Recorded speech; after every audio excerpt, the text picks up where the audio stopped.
Yes बेटा, हम once again जो है इसको रिमाइंड करा लेते हैं, ठीक है, रिवीजन ले लेते हैं, क्योंकि आपका जो वीडियो था थोड़ा सा मतलब डिस्टर्ब हो गया था। ठीक है बेटा। So I am reminding you once again, revise this one. Globalization resulted in more competition among producers, both local and foreign, benefiting consumers, particularly the prosperous sections in the urban areas. It gives a greater choice of goods with improved quality and lower prices. Okay, now second one is MNCs have increased their investment in India in cell phones, automobiles, electronics, soft drinks, fast food, and services such as banking in urban areas. Next is that due to this, many new jobs have been created, and local companies supplying raw materials and services to these industries have uh, prospered. Globalization brings in new and improved technology by which even the local companies benefit. Next one, some large Indian companies like Infosys, Tata, Asian Paints, Ranbaxy have emerged as MNCs and set up companies in other countries. बेटा, globalisation की वजह से हमारे जो है country कुछ मतलब जो बिग मतलब कंपनीज थी, जिनमें आपका इन्फोसिस है, टाटा है, एशियन पेंट्स है, रैनबैक्सी है, ये एमएनसीज में कन्वर्ट हो गई। यानी इन्होंने क्या किया, अदर कंट्रीज़ में जा कर के भी अपना बिजनेस है उसको वहाँ पे एक्सपेंड कर दिया, यानी वहाँ पे बढ़ाना स्टार्ट कर दिया। यानी ये भी हमारी जो कंपनियाँ हैं ये अदर कंट्रीज़ के लिए एमएनसीज बन गई। New companies that provide call centers, IT related services, accounts and administrative jobs have come up. बेटा, इसकी वजह से ग्लोबलाइजेशन की वजह से होता क्या है कि सपोज दैट किसी कंपनी का कोई प्रोडक्शन है, वो आपका डिफरेंट कंट्रीज़ में उसका जो उसको कंज्यूम किया जाता है, या कोई कंपनी है वो अपनी सर्विस डिफरेंट कंट्रीज़ में क्या करती, कंज्यूम करती है, उसका हेड ऑफिस आपका उसी कंट्री में। लेकिन सपोज दैट कभी कभी आपकी जो प्रॉब्लम्स हैं उसका सॉल्यूशन कैसे होगा, तो इसके लिए बहुत सारे आपके जो है जो कॉल सेंटर्स हैं उनको इस्टेब्लिश किया गया। हमारे कंट्री में भी कॉल सेंटर्स, आपका बीपीओ जो सेक्टर्स है, ये आपका जो है एक न्यू सेक्टर था जिसमें बहुत से लोगों को जो है जॉब आसानी से मिल जाती थी। क्यों?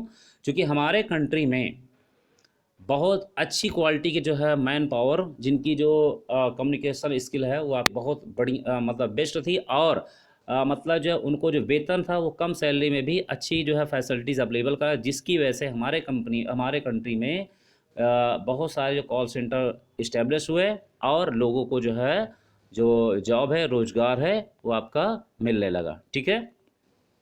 Globalisation has threatened small producer as their production has stop. हालांकि इससे कुछ एक मतलब ये भी आपका बैड इफेक्ट पड़ा कि जितने छोटे मोटे आपके जो है जो प्रोड्यूसर्स थे, उनको ये डर सताने लगा कि कहीं उनका जो प्रोडक्शन है वो समाप्त ना हो जाए। हालांकि ऐसा होने भी लगा है। जो छोटी मोटी कंपनियां थी पहले, वो क्या हो गई, एमएनसीज की वजह से वो आपकी क्या हो गई, वो समाप्त हो गई। जैसे आप कभी नाम सुनते रहे, एक एचएमटी जो घड़ियाँ बनाती थी, ठीक है, इसके अलावा एक आपकी एलएमएल जो जिसने जो है बाइक भी बनाई और जो है स्कूटर भी बनाया, कानपुर की आपकी जो फैक्ट्री थी।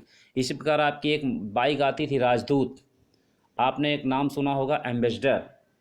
ठीक है। ये कुछ ऐसी जो है मतलब कंपनियां थी, लोकल लेवल की कंपनियां थी। हालांकि अपने समय पे इनका जो है काफ़ी नाम था, ये अपने प्रोडक्ट के लिए हमारे कंट्री में काफ़ी जानी जाती थी। लेकिन इनका जो मतलब डिक्लाइन हुआ, ये क्यों जो है आपकी समाप्त हो गई, एमएनसीज़ की वजह से, क्योंकि इन्होंने टाइम टू टाइम अपने आप को अपग्रेड नहीं किया। पहले बेटा, और हम कुछ एग्जांपल बताए, जैसे ओनिडा टीवी आती थी पहले, ठीक है, उसके बाद फिलिप्स के भी आपके जो ट्रांजिस्टर आते थे, टीवी आती थी, बीपीएल की भी कुछ इलेक्ट्रॉनिक्स प्रोडक्ट आते थे, मर्फी के भी कुछ प्रोडक्ट आते थे। वो सारे के सारे क्या हो गए अब हिस्ट्री में मतलब एक तरह से ये सब बंद हो गए। इनका प्रोडक्शन क्या हो गया, बंद होगा। क्यों बंद हो गया?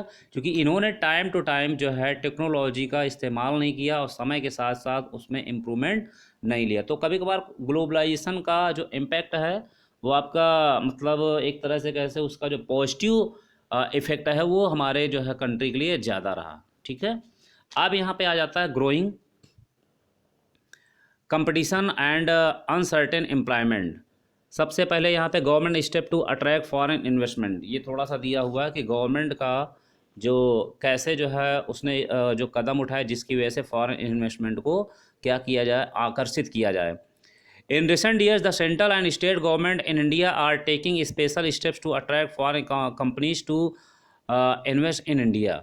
यानी कुछ हाल के जो है वर्षों में, चाहे स्टेट गवर्नमेंट हो या फिर आपका जो है सेंट्रल गवर्नमेंट, उन्होंने कुछ ऐसे कदम उठाए जिसकी वजह से जो विदेशी कंपनियां हैं वो हमारे कंट्री में इन्वेस्टमेंट करने के लिए आकर्षित हों। ठीक, पहला क्या है आपका, they have set up industrial zones called special economic zones, जिसको सेज बोलते हैं। SEZ have world class facility, electricity, water, roads, transport, storage, recreational and educational facilities. यानी गवर्नमेंट ने सबसे पहले स्पेशल इकोनॉमिक जोन्स को डिक्लेयर कर रखा है, जहाँ पे जितने भी आपके फॉरेन इन्वेस्टर्स हैं उनके लिए जो भी आपकी इंडस्ट्रीज़ को सेटअप करने के लिए जो रिक्वायरमेंट होती हैं, जिसमें आपका जो है इलेक्ट्रिसिटी है, वाटर है, रोड्स है, ट्रांसपोर्ट है, storage, recreational and educational facility, इसको वर्ल्ड क्लास की फैसिलिटीज़ को अवेलेबल कराया गया है। Companies who setup production units in the SAGE do not have to pay taxes for an initial period of 5 years। ऐसी company जो इन areas में अपने जो यूनिट्स को इस्टेब्लिश करेंगी उनको करीब करीब 5 ईयर्स तक कोई भी टैक्स देना नहीं पड़ेगा, जिससे ज़्यादा से ज़्यादा जो है कंपनी यहाँ पे अपना इन्वेस्टमेंट कर सकें। Government has also allowed flexibility in the labour laws to attract foreign investment. इसके अलावा जो मतलब जो श्रमिक कानून है उनमें भी कुछ जो है मतलब क्या किया, चेंजमेंट किया, जिससे जो फॉरेन इन्वेस्टर्स हैं वो आप यहाँ पे आकर के जो अपनी यूनिट्स को इस्टेब्लिश करें। The company in the organise sector have to obey certain rules that aim to protect the workers right. The government has allowed companies to ignore many of these. हालांकि ऑर्गेनाइज सेक्टर में बहुत सारी आपकी जो कंपनियां हैं उनको जो गवर्नमेंट के रूल्स रेगुलेशंस को फॉलो करना होता है, यानी कि उनको जितने भी उनके जो लेबर्स हैं, श्रमिक हैं या जो वर्कर्स हैं, उनको कुछ फैसिलिटीज़ आपको अवेलेबल कराए, लेकिन इन कंपनियों को इनसे बिल्कुल जो है दूर रखा गया।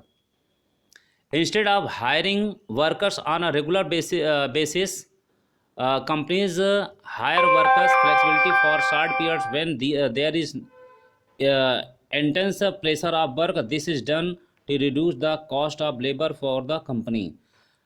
उनको ये भी छूट दे दी गई कि आप जब तक आपके पास वर्क है तब तक के लिए आप जो वर्कर्स को हायर कर लीजिए, बाकी अदर जो आपका जो सीजन है उसमें आप इनको जो है बाहर कर सकते हैं, जिससे कंपनी की जो कॉस्ट प्राइस है वो आपकी रिड्यूस हो सकती है। ठीक है, या मतलब रिड्यूस हो जाती है।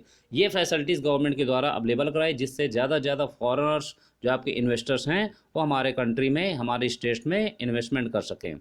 Growing competition and uncertain employment. Globalisation and the pressure of competition have change the lives of the workers. Globalisation और जो कंपनियों के बीच में होने वाला जो है जो कंपटीशन का जो प्रेशर था, दबाव था, उसने जो वर्कर्स की जो लाइफ थी उसको पूरी तरह से चेंज कर दिया। Faced with growing competition most employers these days prefer flexible employment are to employ workers flexibility. यानी इस टाइप की जो कंपटीशन की वजह से वर्कर्स के पास अब मौके होने लगे कि हम किस कंपनी को ज्वाइन करें, किसको ज्वाइन ना करें। ठीक है, this means that workers jobs are no longer secure.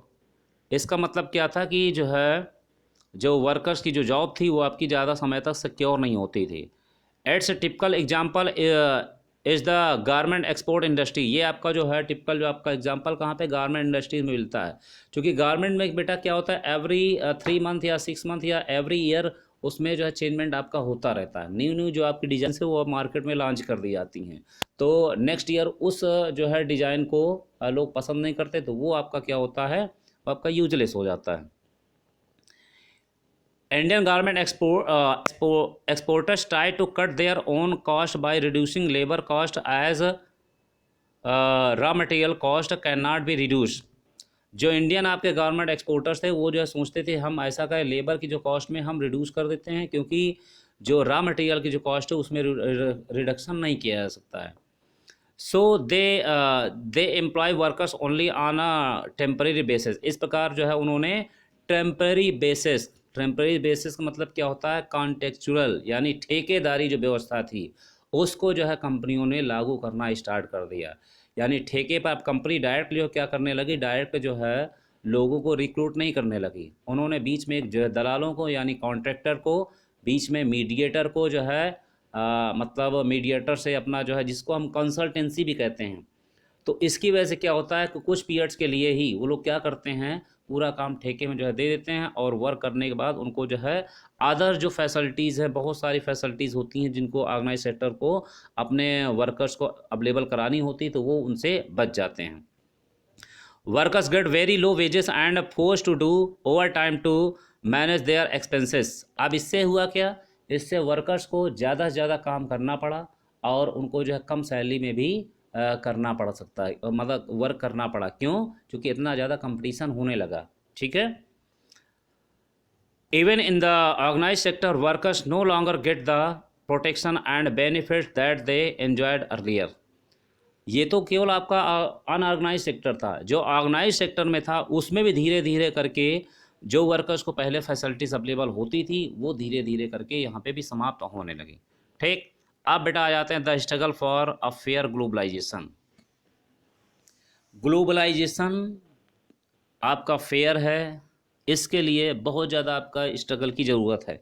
Struggle ज़रूरत अभी हमने आपको बताया, बहुत सारे आपके जो WTO में जितने भी आपके कंट्री के मेंबर्स हैं वो हमेशा यही चाहते रहते हैं कि क्या करें, वो ज़्यादा चीटिंग करके और अदर कंट्रीज़ पे अपना जो है ज़्यादा से ज़्यादा जो मार्केट है वहाँ पे अपना जो सर्विस है या गुड्स है या प्रोडक्शन उसको वहाँ पे ज़्यादा से ज़्यादा वो सप्लाई कर सकें। People with education, skill and wealth have made the best use of new opportunity due to the globalization। हालांकि ग्लोबलाइजेशन की वजह से ही जो भी जो पीपल लोग पढ़े लिखे हैं, अच्छी जो है स्किल्ड है, उनके पास जो है अच्छी अच्छी टेक्नोलॉजी हैं या नॉलेज है, वो उनको जो है बेस्ट बनाती हैं मतलब न्यू अपॉर्चुनिटीज़ के लिए। To make it more fair it should ensure that the benefits of globalisation are share better and government policies must protect the interest of all the people in the country. Globalisation को fair बनाने के लिए government को क्या करना चाहिए, कुछ ऐसी पॉलिसीज़ बनानी चाहिए जिससे जितने भी आपके मतलब लोगों के या जो वर्कर्स हैं उनका जितना भी आपका इंटरेस्ट है उनका प्रोटेक्शन मिलना चाहिए पूरे कंट्री में। It can support small producers to improve their performance till the time they become strong enough to compete. Government को ये भी सपोर्ट करना चाहिए कि जितने आपके जो छोटे मोटे जो है जो प्रोड्यूसर्स हैं उनको डिफरेंट टाइप की जो पॉलिसीज़ हैं या अदर फैसिलिटीज़ अवेलेबल करा के उनको तब तक जो है सपोर्ट करना चाहिए जब तक वो एक अपना एक स्ट्रॉन्ग जो है कंपटीशन को बीट करने के काबिल ना हो सके। ठीक है। If necessary the government can use trade and investment barriers. अगर गवर्नमेंट को ये लगता है कि हमारे इंडियन या हमारे जो डोमेस्टिक प्रोड्यूसर्स हैं या स्मॉल प्रोड्यूसर्स हैं उनका नुकसान हो रहा है, तो गवर्नमेंट क्या कर सकती हैं, इन्वेस्टमेंट एंड ट्रेड बैरियर्स का भी इस्तेमाल कर सकते हैं। Government can negotiate with the WTO for fair rules. Government क्या कर सकती है, आपका WTO के साथ भी ये अपनी जो प्रॉब्लम है उसको शेयर कर सकती है कि हमें जो है फेयर ग्लोबलाइजेशन के लिए क्या क्या कदम उठाने चाहिए। It can also align with other developing countries with similar interest to fight against the authority of developed countries in the WTO। इसके अलावा कुछ अदर जो आपकी डेवलपिंग कंट्रीज हैं उनके साथ भी मिल करके जितने भी आपकी डेवलप्ड कंट्रीज़ के द्वारा जो भी आपकी चीटिंग होती है, जो भी प्रॉब्लम क्रिएट होती हैं, उनके अगेंस्ट में WTO को क्या करना चाहिए, बताना चाहिए या उनके साथ अपना जो है अपनी प्रॉब्लम को शेयर करना चाहिए। ठीक है बेटा, तो ये आपका चैप्टर फिनिश हो जाता है। ठीक है।